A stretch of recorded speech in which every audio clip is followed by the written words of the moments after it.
पंचम भाव विद्या,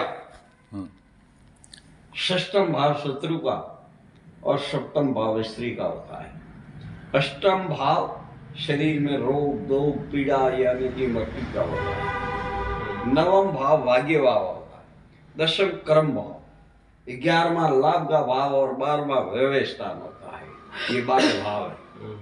अब आपकी कुंडली में हमारे सामने आई, उनमें कुंडली में हमने देखा कौन सा ग्रह किस भाव में बैठा है। भाई भाव में अगर पाप ग्रह हैं तो भाइयों से विद्रोह होगा। शुभ ग्रह है तो भाइयों से अच्छा प्रेम होगा।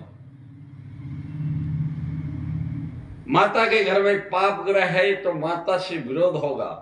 शुभ ग्रह है तो माता का सुख होगा।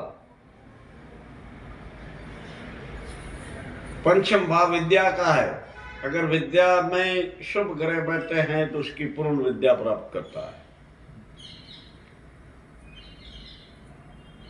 षष्टम भाव शत्रु का, अगर शत्रु हैवी क्यों हो रहे हैं कि पाप ग्रह हैं उसमें, और शुभ ग्रह है तो बस शत्रुओं पर विजय कराएंगे। सप्तम भाव में मंगल शनि राहु केतु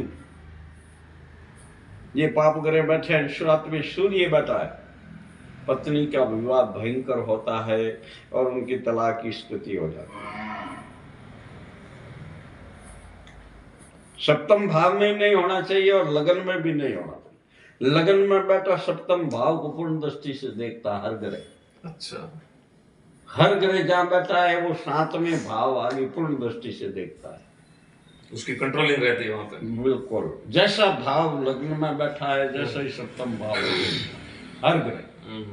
परंतु विश्वती शनि ये 2 ग्रह ऐसे हैं जो कि इनकी पूर्ण दृष्टि लगन, पंचम, सप्तम और नवम भाव को पूर्ण दृष्टि से देखते हैं।